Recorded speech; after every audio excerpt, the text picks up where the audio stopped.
Comment apprendre l'espagnol sans vous mettre la pression? Bonjour, ici Cédric et bienvenue sur cette nouvelle vidéo de ma chaîne Cédric Biennet. Donc aujourd'hui, je vais vous montrer comment apprendre l'espagnol sans vous mettre la pression. Et puis je vous laisse profiter de la vue aussi qui est magnifique. Nous sommes sur le barrage de Tignes, donc je vous laisse profiter de cette vue magnifique derrière moi. Donc en fait, pour apprendre l'espagnol ou n'importe quelle autre langue sans vous mettre la pression, suffit d'y aller pas à pas, progressivement, à votre rythme et pas forcément suivre un programme défini comme un programme de cours avec des thématiques et des sujets qui ne vous intéressent pas en fait.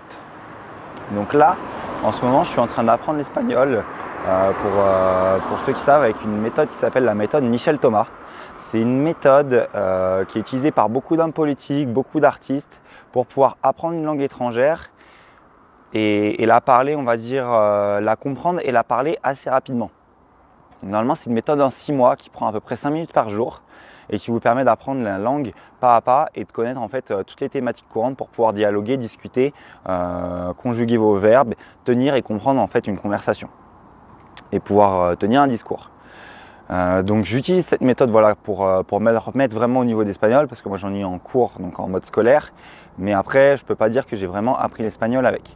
Donc j'utilise cette méthode et en plus de cette méthode Michel Thomas, donc je vais vous mettre le lien pour trouver les explications et les CD pour apprendre l'espagnol en dessous de cette vidéo, l'espagnol et les autres langues en dessous de cette vidéo sur la méthode Michel Thomas. En plus de cette méthode là, qui est une méthode orale sans exercice, je me suis dit, ça peut être bien aussi de lire un petit peu d'espagnol. Et ce que j'ai fait, j'ai acheté un livre dans une thématique qui m'intéresse. Je vais vous montrer là. Tadam! Je ne sais pas trop si on voit la couverture avec le soleil. Je vais me retourner peut-être de l'autre côté. On verra peut-être mieux la couverture. Ouais. Donc de l'autre côté, ça donne ça. On voit bien la couverture. Il s'agit de Rich Dad Poor Dad, Padre Rico, Padre Pobre, de Robert Kiyosaki. Donc Père riche, Père pauvre, qui est un livre super connu sur le développement de business, la liberté financière et la création de richesse, donc sur la thématique de la liberté financière. C'est un best-seller d'un auteur américain, Robert Kiyosaki, qui est en fait une version courte.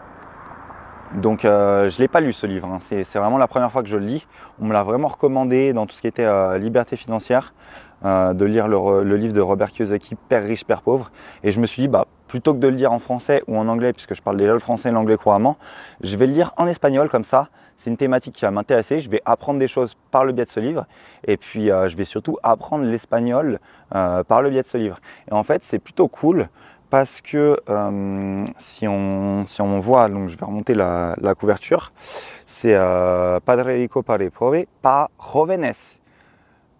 Los secretos para ganar dinero que no te enseña la escuela.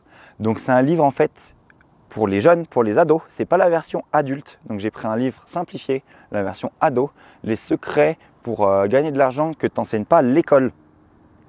Donc c'est la même version que Père riche, Père pauvre. Mais en simplifié. Donc ce qui me permet d'avoir de l'espagnol, on va dire, plus simple et plus digeste, puisque c'est la version pour les adolescents. Donc pour apprendre l'espagnol ou une autre langue, j'ai découvert ça en achetant ce livre-là. Essayez de voir s'il n'y a pas un livre ou une thématique qui vous intéresse. Achetez le livre dans cette thématique-là. Et si c'est la première fois que vous achetez un livre et que vous lisez un livre dans une langue étrangère, essayez de voir s'il n'y a pas une version simplifiée, une version enfant ou ado, ou une version bande dessinée des fois, avec les textes. C'est super bien pour commencer parce que du coup ça ne vous met pas trop la pression et puis vous allez pouvoir apprendre pas à pas au fur et à mesure de la lecture du livre. Voilà, c'était mon astuce du jour pour pouvoir apprendre l'espagnol facilement. Et puis vous allez retrouver les liens pour acheter Père riche, Père pauvre en dessous de la vidéo, en français, en anglais, en espagnol, puisque c'est un livre que vous devriez lire si vous voulez être libre ou indépendant financièrement un jour. Et puis vous allez retrouver la méthode aussi pour apprendre l'espagnol, la méthode que je suis, la méthode Michel Thomas. Je vous place tous les liens juste en dessous de cette vidéo. Vous allez également pouvoir vous abonner pour recevoir mes prochains conseils en vidéo avec le bouton s'abonner qui se trouve en dessous de la chaîne, où vous pouvez vous abonner pour recevoir les prochains conseils par mail dès que je publie une vidéo. Moi je vous dis à bientôt, ciao ciao.